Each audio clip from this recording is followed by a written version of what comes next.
Hello everyone, how are you? I hope that you will be fit and fine. So in the previous video, जैसे कि आप जानते हैं कि हमने पार्ट 1 कंप्लीट कर लिया है आपके चैप्टर 3 क्वेश्चंस का। तो आज हम पार्ट 2 करने जा रहे हैं। So listen it carefully.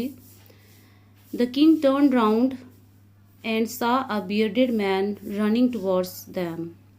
राजा मुड़ा और उसने देखा कि एक दाढ़ी वाला व्यक्ति उनकी तरफ भागे आ रहा था। His hands were pressed against his stomach, और उसने अपने हाथों से अपने पेट को प्रेस किया हुआ था। प्रेस होता है जैसे उसने अपने पेट को हाथों से दबाया हुआ था। From which blood was flowing, जिससे कि खून बह रहा था। When he reach the king he fainted, जैसे ही वह राजा के पास पहुंचा, ही फेंटेड, वह बेहोश हो गया। फेंटेड का मीनिंग यहाँ लिखा हुआ है बेटा, देखिए, लॉस्ट कॉन्शियसनेस। जब हम बेहोश हो जाते हैं तो उसको हम फेंट कहते हैं बेटा। And fell to the ground, और वह धरती पर गिर गया। The king and the hermit remove the man's cloth, राजा और जो हर्मिट था, सन्यासी था, उसने उसके कपड़ों को रिमूव किया। And found a large wound in his stomach, और एक बहुत ही गहरा घाव उसके स्टमक पर, उसके पेट पर उन्होंने देखा। द किंग वॉश, राजा ने उसे साफ किया। And covered it with his handkerchief, और उसने अपने हैंकरचीफ से उसे कवर कर दिया। But the blood would not stop flowing, लेकिन जो खून था वह नहीं रुक रहा था। द किंग रीड्रेस, रीड्रेस का मीनिंग है ड्रेस्ड अगेन। राजा ने फिर से उस पर क्या किया, उसको दबाया और उस पर फिर से उसको रोकने की कोशिश की। The wound until at last the bleeding stopped, और अंत में राजा के प्रयास से जो खून था बहना बंद हो गया। द मैन फेल्ट बेटर, आदमी बहुत अच्छा महसूस कर रहा था। And ask for something to drink, और उसने कुछ पीने के लिए कहा। The king brought fresh water, राजा ताज़ा पानी लाया। And gave it to him, और उसने उसे दे दिया। By this time the sun had set, अब तक जो सूर्य था वह अस्त हो चुका था। And the air was cool, और हवा ठंडी थी। The king with the hermits help carried the wounded man into the हट, राजा हर्मिट की, सन्यासी की सहायता से जो घायल व्यक्ति था उसे हट में ले गया, झोपड़ी में ले गया। And led him on the bed, और उसे वहाँ पर लिटा दिया। The man closed his eyes, जो व्यक्ति था उसने अपनी आंखें बंद कर ली। एंड ले क्वाइट, और चुपचाप से लेट गया। The king tired by his walk, राजा बहुत थक चुका था क्योंकि वह चल के आया था हर्मिट के पास। And the work he had done, और जो उसने सारा दिन मेहनत की थी उससे वो क्या हो गया, राजा थक गया। Lay down on the floor, और वह भी ज़मीन पर लेट गया। And slept through the night, और सारी रात सोता रहा। व्हेन ही अवोक, जब वह जागा, it was several minutes before he could remember where he was और who the stranger bearded man laying on the bed was। तो उसके दिमाग में ये ख्याल आ रहा था कि वह कौन था, और जो बियर्डेड मैन था, जो दाढ़ी वाला व्यक्ति था, वह कौन था। Forgive me, said the bearded man in a weak voice। और जैसे ही जब राजा जागा तो उसने देखा कि जो दाढ़ी वाला व्यक्ति था उसने अपनी बहुत ही धीमी आवाज़ में राजा से क्या कहा, फॉरगिव मी। फॉरगिव मी का मतलब होता है कि मुझे माफ़ कर दो। व्हेन ही सा that the king was awake, जैसे ही उसने राजा को देखा कि राजा जाग गया था, तो वह राजा के पैरों में, उसके कदमों में गिर गया और उससे माफ़ी मांगने लग गया। I do not know you and have nothing to forgive you for, said the king. राजा ने कहा कि I do not know you, मैं तुम्हें नहीं जानता हूँ। And have nothing to forgive you for, और ना ही मैं जानता हूँ कि मैं तुम्हें किस वजह से माफ़ करूँ। You do not no me but I know you. आप तो मुझे नहीं जानते लेकिन मैं आपको जानता हूँ। I am that enemy of yours who swore revenge on you. मैं आपका एक दुश्मन हूँ और मैं आपसे बदला लेने के लिए यहाँ पर आया था। मैंने कसम खाई थी कि मैं आपसे बदला लूँगा। Because you put my brother to death, क्योंकि आपने मेरे भाई को मार दिया। एंड सीज्ड माई प्रॉपर्टी, और मेरे जितनी भी संपत्ति थी, प्रॉपर्टी थी, उस पर आपने क्या कर दिया, अपना अधिकार कर लिया। सीज का मतलब यहाँ लिखा हुआ बेटा देखिए, टुक बाय फोर्स, शक्ति से या अपनी शक्ति से आपने सारा मेरा जो राज्य था, जो मेरी प्रॉपर्टी थी, वो आपने मुझसे क्या कर ली, छीन ली। I knew you had gone alone to see that hermit. मैं जानता था कि आप उस हर्मिट से अकेले मिलने जा रहे थे। And I made up my mind to kill you, और मैंने अपना माइंड बना लिया, दिमाग में मैंने ये विचार डाल लिया कि मैं आपको मार दूंगा ऑन योर वे होम, जब आप अपने घर वापस आएंगे। बट द डे पास, लेकिन दिन बीत गया। And you did not return, और आप वापस नहीं आए। So I left my hiding place, तो मैंने अपने छुपने का जो स्थान था उसे छोड़ दिया। And I came upon your body guard, और आपके बॉडी गार्ड ने के हाथों में पकड़ा गया। हु रिकॉग्नाइज्ड मी, जिन्होंने मुझे पहचान लिया। एंड वॉन्डेड मी, और उन्होंने मुझे घायल कर दिया। I escape from him but I should have died if you had not dressed my wound.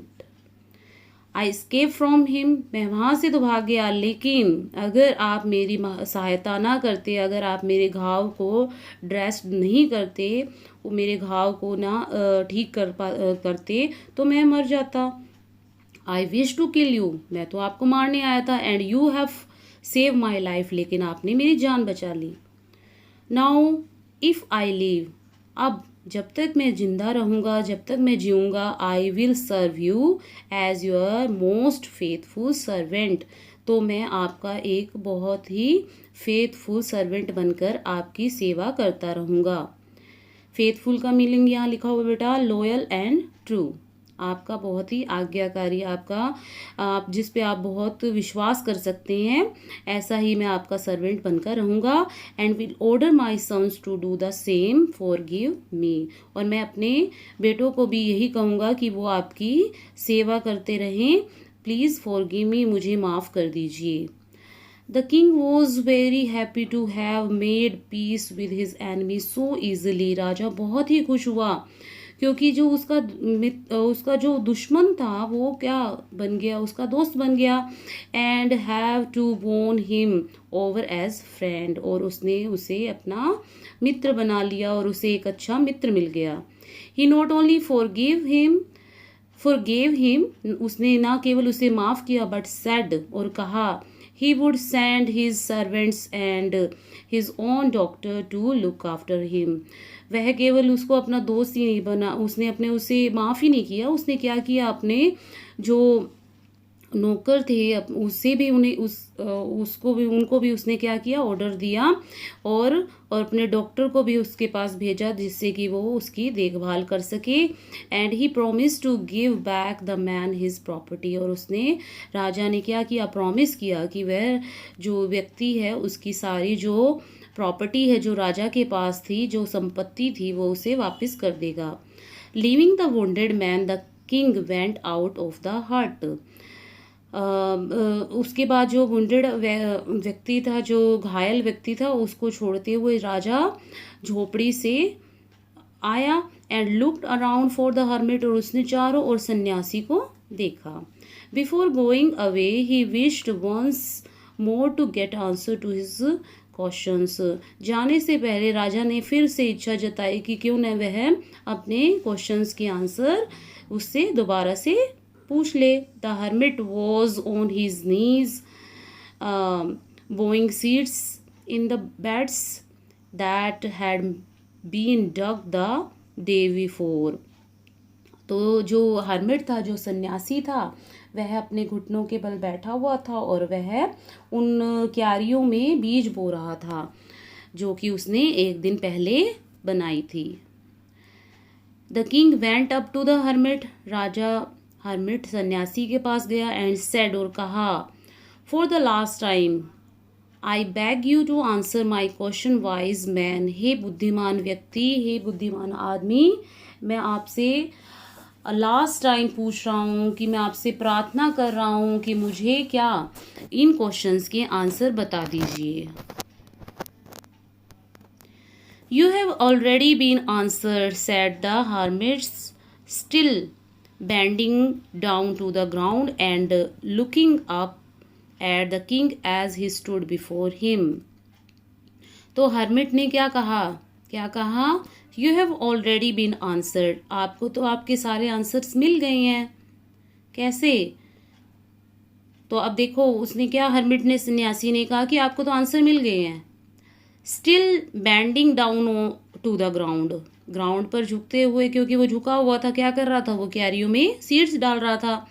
And looked up at the king, king की तरफ देखते हुए, as he stood before him, जो कि उसके पीछे खड़ा था। How have I been answer, what do you mean, मुझे आंसर कैसे प्राप्त हो गए, कैसे पता चल गया। व्हाट डू यू मीन, आपके कहने का क्या मतलब है। डू यू नॉट सी, क्या तुमने नहीं देखा। रिप्लाइड द, क्या तुम नहीं देखते। रिप्लाई द हर्मिट, हर्मिट ने रिप्लाई किया, if you had not pitied my weakness yesterday and had not dug these beds for me, you would have gone away. यदि आप मेरी वीकनेस के ऊपर दया ना करके, कल आपने जो मेरी इतनी मदद की, इतनी सहायता की, and had not dug these beds for me, अगर आप मेरे लिए ये क्यारियाँ ना बनाते, you would have gone away, तो आप चले जाते यहाँ से बिना काम किए ही। And then that man would have attacked you and you would have wished you had stayed with me. तो ये जो व्यक्ति था, जो आदमी जिसकी आपने सहायता की, वो क्या करता, आप पे अटैक कर देता। लेकिन आपने क्या किया, आपने मेरे साथ रुकने की इच्छा जताई। So the most important time was when you were digging the beds. So सबसे इम्पोर्टेंट टाइम उस वक्त आपके लिए क्या था, जब आप क्या कर रहे थे, when you were digging the beds, जब आप मेरे लिए क्यारियाँ बना रहे थे। And I was the most important person, और उस समय मैं आपके लिए सबसे इम्पोर्टेंट पर्सन था। And to do me good was your most important business, और आपने मेरे लिए जो इतना अच्छा काम किया है, वो आपके लिए सबसे इम्पोर्टेंट बिजनेस था। आफ्टरवर्ड्स, इसके बाद, when the man ran to us, जब जो व्यक्ति, जो घायल व्यक्ति हमारे पास भाग कर आया, the most important time was when you were caring for him. तो उस वक्त सबसे इम्पोर्टेंट समय क्या था, when you were caring for him, जब आपने उसकी सहायता की। Because you, if you had not dressed his wound, he would have died without having made peace with you. अगर आप इसकी मदद नहीं करते, उसकी सहायता नहीं करते, उसके घायल, उसको घाव लगा हुआ था, उसको ड्रेस नहीं करते, तो क्या होता, वो मर जाता। And having made peace with you without having, मतलब अगर वो पश्चाताप भी नहीं कर पाता, क्योंकि वो तो आपको मारने के लिए आया था। So he was the most important man, तो उस समय वो आपके लिए सबसे इम्पॉर्टेंट व्यक्ति था। And what you did for him, जो आपने उसके लिए किया, was your most important business, तो वो आपके लिए सबसे इम्पॉर्टेंट काम था उस समय आपके लिए। रिमेंबर देन, तो याद रखिए, हे राजा, याद रखिए, there is only one time, केवल एक ही समय है, दैट इज इम्पोर्टेंट, जो कि इम्पोर्टेंट होता है, and that time is now, जो कि नाउ है, नाउ अब है, प्रेजेंट टाइम है। It is the most important time, ये सबसे इम्पोर्टेंट टाइम है, because it is the only time we have any power to act, क्योंकि यही वो समय होता है जिस समय हम कोई भी अपना काम कर सकते हैं। The most important person is the person you are with at a particular moment. जो सबसे इम्पोर्टेंट पर्सन कौन होता है, कौन होता है? जो आपके साथ उस विशेष क्षण आपके साथ होता है। For no one knows what will happen in the future, क्योंकि कोई नहीं जानता कि फ्यूचर में क्या होगा, भविष्य में क्या होगा, कोई नहीं जानता। And whether you will meet any one else. The most important business is to do that person good, because you were sent into this world for that purpose alone. So सबसे important business आपके लिए क्या है?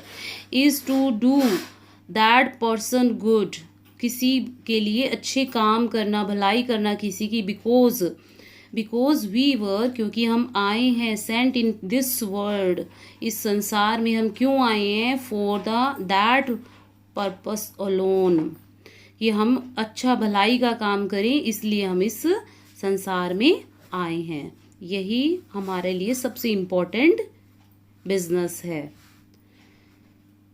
Written by Leo Tolstoy. हाँ जी बेटा, इसके बाद आपका ये जो चैप्टर है 3 क्वेश्चंस, आज ये कंप्लीट हो गया है। आई होप कि आपको ये चैप्टर बहुत अच्छी तरह से समझ में आ गया होगा। तो अगर आपको ये चैप्टर समझ आया है, इस वीडियो को लाइक और शेयर ज़रूर करें, और हम आपके अपने YouTube channel career launcher academy को सब्सक्राइब करना ना भूलें। Thank you, have a nice day.